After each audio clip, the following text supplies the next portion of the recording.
اصل الكسل طبع الحلوين وانا طالعه حلوه وكسليه، وقبل ما اخدك عشت سنين معرفش اطبخ ملوخيه، ولا يوم غسلت لي صحون ولا حتى براد شاي، ولا اعرف الكمان بيغربلوه ازاي. اكمني على عزة ربيت واسأل عليا، لو كنت اعرف شغل البيت كان من عيني. اللهم صل وسلم وبارك على سيدنا محمد وعلى آله وأصحابه أجمعين. يا صباح الفل والورد والياسمين على عيونكم. وحشتوني جدا جدا. قبل ما نبتدي أي حاجة ما ننساش نصلي على الحبيب. اللهم صل وسلم وبارك عليك يا حبيبي يا رسول الله. وطبعا ما ننساش ندعي لإخواتنا في فلسطين، ربنا ينصرهم ويفك كربهم يا رب اللهم أمين، ويزيح الجمة عنهم يا رب اللهم أمين. وطبعا ما تنسوش تشتركوا كده في القناة وتفعلوا الجرس لو لسه اول مرة تشوفوا القناة بتاعتي. وحبايبي بقى كده المتابعين بتوعي بتوع القناة، يا ريت كده اشوفهم في التعليقات كده، عشان بجد وحشتوني جدا ووحشني الفيديوهات، وحشني التصوير معاكم كده وتسجيل الصوت. بقالي فترة طويلة قوي مش بنزل فيديوهات، بس خلاص يعني ان شاء الله هننزل فيديوهات مع بعض، وهنرجع تاني نعمل فيديوهات كتير مع بعض. النهاردة عندنا بقى روتين كله نشاط كده وحيوية وبسيط. هو روتين يعني مش هيكون بهدلة، بس هيكون كده نشاط، في نشاط كده وحيوية كده وايه، ونعمل الغدا بتاع النهاردة ونشوف النهاردة هنعمل ايه مع بعض كل حاجة. اول حاجة كده ابتديت ان انا دخلت فتحت البلكونة بتاعت البنات وقفلت بس السلك عشان خاطر الدبان وكده. وبعد كده بقى ابتديت ان انا اغير الملايات بتاعه الاوضه كده زي ما انتم شايفين. طبعا احنا خلاص داخلين على حر وداخلين على صيف، فيعني على قد ما نقدر كده نغير الملايات اول باول، يعني على الاقل يعني تبقى كل مثلا نغير الملاية كل 3 ايام او كل يومين، عشان خاطر بقى ايه الحر والعرق والحاجات دي كلها. وفي نفس الوقت كده لما بنجدد وبنغير في الملايات اول باول بنحس كده بايه، يعني بنحس براحة نفسية كده بسيطة. طبعا لسه ما شلناش البطاطين لان احنا البطاطين لسه يعني عندنا الجو في اسكندرية هنا بيجي بالليل بيبقى ساقع شوية، فانا لسه ما شلتش بصراحة البطاطين لان البنات بيتغطوا بيها. فالايام الجايه ان شاء الله بس الجو كده يحرر اكتر، وبعد كده بقى نغسلهم ونشيلهم خالص وما يبقاش فيه بطاطين خالص، ونشيلهم بقى ايه عشان نبقى نطلعهم كده ايه في الشتاء الجاي ان شاء الله. ان عشنا وكان لينا عمر اللهم امين يا رب العالمين. روقت بقى السريرين وحطيت الملايتين دول. اصلا المفروض الملايات ديت كانت بتاعت السريرين الكبار اللي كانوا قبل ما اجيب الاوض بتاعت البنات. حتى هتلاحظوا ان الكداديات كمان واسعة والمخدات وكده، بس يعني بينفعوني عشان خاطر المراتب ديت تاكي بتبقى عالية شوية بحطهم من تحت المرتبة وكده. غيرت بقول لكم بقى الملايات خلاص. والنهارده هنعمل مع بعض غدا كده حلو وبسيط ومش كتير يعني، وده حاجة هما البنات يعني ايه اللي طلبوها، فقلت اعملها معاكم النهارده في الفيديو بتاع النهارده. خلصت بقى كده السراير وجيت بقى على الكومودينو اللي هو جنب السرير بتاع البنات. كانت كارما كده ربنا يديها الصحة كاتبه عليه كده بالقلم الجاف والقلم الرصاص وكده. جبت بقى شويه من الكلور كده وجبت الليفه بتاعتي الخشنه، وابتديت ان انا امسح الكومودينو كده بقى زي ما انتم شايفين. والحمد لله يعني الكتابه اللي هي كانت كاتباها طلعت وبقت الرخامه زي الفل. بفكر برضه يا بنات اجيب اللي هو الستيكر اللي احنا بنحطه على الرخام بتاع المطبخ دوت، بس يكون يعني ايه لونه غامق شويه عشان الاوضه زي ما انتم عارفين انا بيضتها ابيض، اللي هي الاوضه بتاعتي بتاعت اوضه النوم، وده الكومودينو بتاعها وانا حطاه عندهم في الاوضه بتاعتهم. اجيب اللي هو الستيكر اللي هو بتاع العربيات اللي احنا بنلزقه على التلاجات والرخامه بتاعت المطبخ وكده. يعني ايه اغير بيه شكل الرخام بتاع الكومودينو كده شويه والسراح. شوفوا بقى قولوا لي ايه رايكم كده في الكومنتات، ولو عندكم تجربه ليه كده على الكومودينو والحاجات دي تقولوا لي. شلت بقى السجاد خالص وطلعته كده البلكونه، وبعد كده بقى ابتديت ان انا ايه اكنس. البنات بقى كانوا لاعبين ومبهدلين الدنيا بقالهم كام يوم. كنت تعبانه كده وما كنتش يعني ايه، كنت بعمل الحاجات اللي على الوش كده يعني، فاهمين؟ اقوم اعمل اكل حاجه كده يعني، ما كنتش قادره بقى ان انا اشيل سجاد وكده وانضف واروق. فعشان كده تلاقوا بقى في تراب كده كان تحت السجاده وكده. فابتديت بقى ان انا اكنس الاوضه الاول خالص والم منها كل التراب اللي موجود، وتحت الكراسي وتحت اللي ورا الكومودينو وكده. وبعد كده بقى هبتدي ان انا ايه انضف الارض وامسحها. اكتبوا لي يا بنات كده في الكومنتات عشان والله وحشتوني جدا. وطبعا لو انت اول مره تشوفي القناه بتاعتي يا ريت ما تبخليش عليا كده بلايك حلو، وتكتبي لي كومنت منك كده حلو وتعرفيني. وجودك عندي في القناه طبعا يشرفني، وجودكم والله في القناه ويشرفني كمان. ان انتوا تكتبوا لي كده وتبقوا افراد من افراد عيلتي. وكمان المتابعين عندي على القناة كده عارفيني من زمان، من اول ما فتحت على القناة يكتبوا لي بقى في الكومنتات كده عشان هم وحشوني جدا. جبت بقى في الموب ديت ميه سخنه. احسن حاجه تسيقي بيها او تمسحي بيها السيراميك، وبالذات الاماكن اللي بيكون فيها الاطفال بيلعبوا، وهي الميه السخنه. عشان خاطر لو في اي تلزيق ولا حاجه في الارض، كابب عصير، كابب لبن، كابب اي حاجه في الارض، بيطلع على طول بقى من غير دعك ولا اي حاجه. بجيب الموب وبحط فيها ميه سخنه، وبحط فيها شويه من الديتول او المعطر كده، وبعد كده ببتدي ان انا امسح بيهم الارض. بعد ما الارض بتاعتي نشفت جبت بقى السجاد بتاعي وحطيته، وقفلت بقى الستاره بتاعت الشباك، يعني بتاعت الشيش اللي انا حطاها فوق البلكونه. وبعد كده بقى فرشت السجاده الكبيره برضو، نفضتها في البلكونه كده وخليتها زي الفل. والسجاده دي كبيره شويه عن الاوضه، بس صراحه بتبقى يعني ايه شكلها كويس ولايقه مع التانية النبيتي الطويله اللي انا حطاها لغايه يعني لما اجيب غيار تاني ان شاء الله.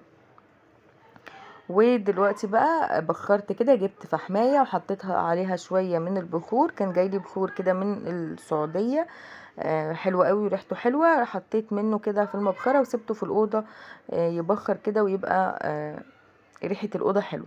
طلعت بقى على الصاله، كانت السجاده بتاعتي ديت محتاجه ان هي تتشال عشان خاطر جه فيها كام بقعه كده، فناويه ان انا احطها على السور وانضف البقعه ديت واشيلها يعني شويه لغايه لما يجي الصيف كده شويه. وبعد كده بطلعها بقى عشان هي فاتحه قوي، والعيال اللي هم البنات ولادي يعني بيبهدلوها بسرعه قوي. شلت الاول كده المساند بتاعه الكنب، وابتديت ان انا انفض الركنه من تحت.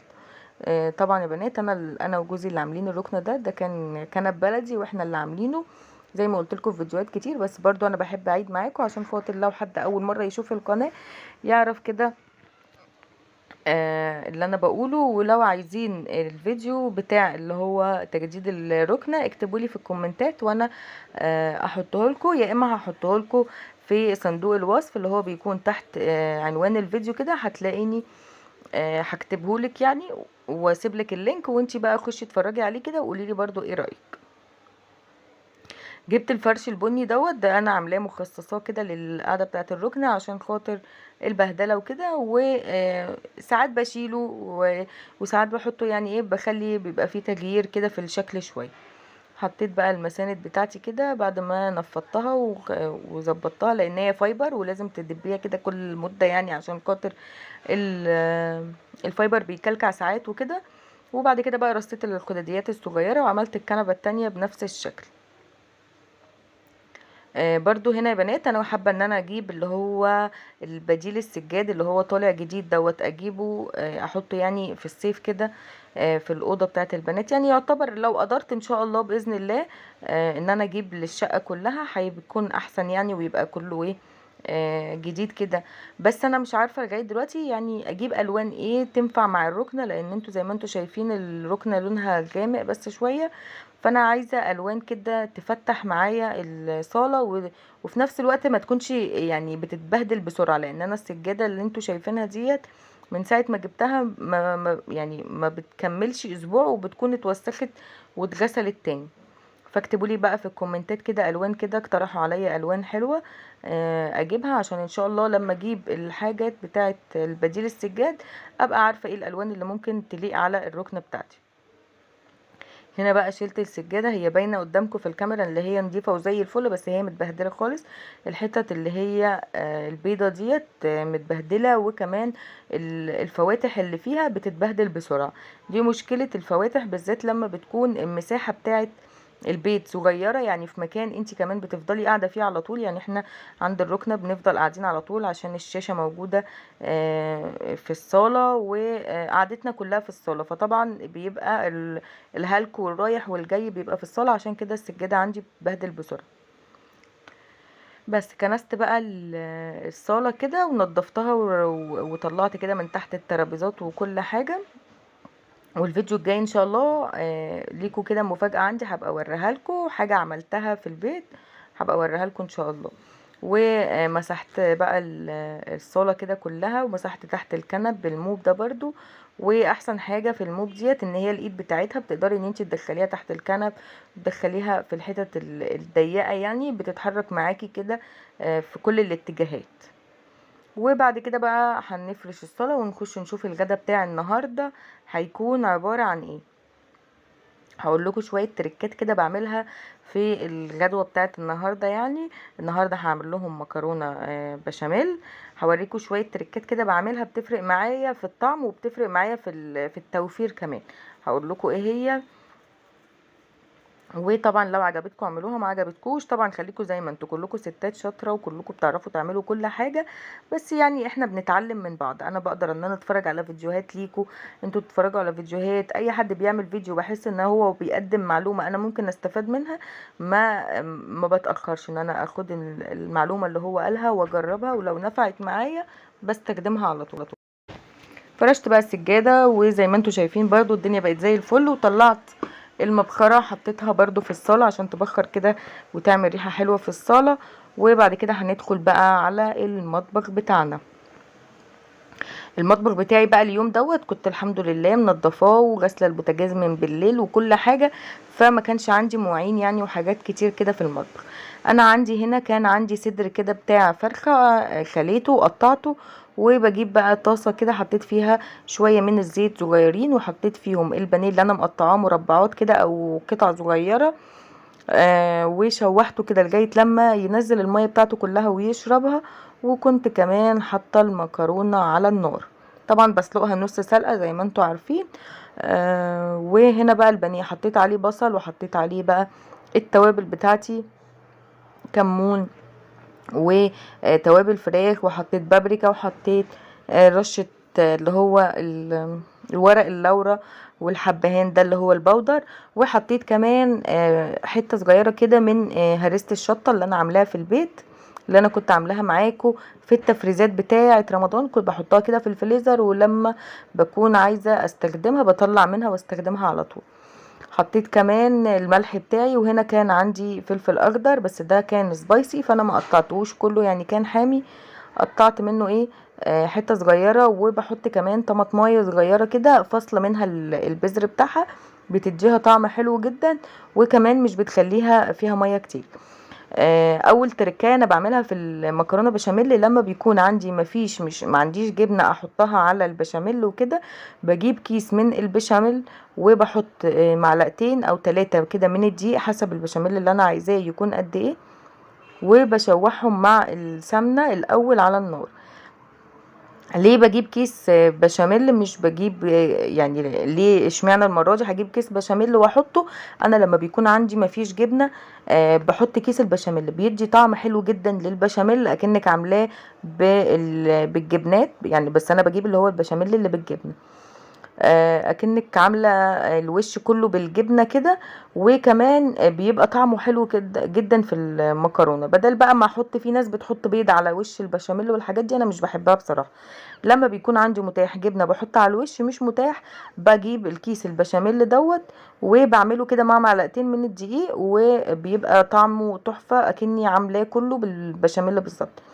التركايه التانية اللي انا بعملها، مهما كان كمية الحشو عندك كانت قليلة وانت عاملة مكرونة كتير، او عايزه تعملي صينيه كبيره تكفي معاكي يوم او اتنين، طبعا بسبب الظروف اللي احنا فيها والايام اللي احنا فيها. انا بعمل ايه؟ بجيب المكرونه بعد ما بسلقها وبصفيها من الميه، بحطها وبحط عليها شويه من البشاميل، بحط عليها الحشو اللي انا عاملاه كله، لحمه مفرومه، بانيه، صدوق، اي حاجه. ليه مش بحطها في النص ما بين الطبقتين مكرونه؟ لان ساعات بيجي معاكي وقت وانت بتقطعي من المكرونه بتلاقي ان المكرونه في حته كده فاضيه ما فيهاش حشو، فبتبقى طعمها مش عاجبك او مش بتعجب الولاد. لكن لما تقلبي الحشو كله مع المكرونه وبعدين تحطي عليه البشاميل زي ما انت شايفه كده، المكرونه كلها بتاخد من طعم الحشوه اللي انت عاملاها، اذا كانت لحمه مفرومه زي ما قلنا او بانيه او صدوق او اي حاجه، بتديها طعم حلو جدا، واكن المكرونه كلها محشيه طعم واحد. خلصت المكرونه وحطيتها في الفرن، طلعت بالشكل ده من غير ما احط حاجه على الوش زي ما انتم شايفين. وبكده فيديو النهارده يكون خلص، اتمنى يعجبكم، اشوفكم ان شاء الله في فيديو جديد.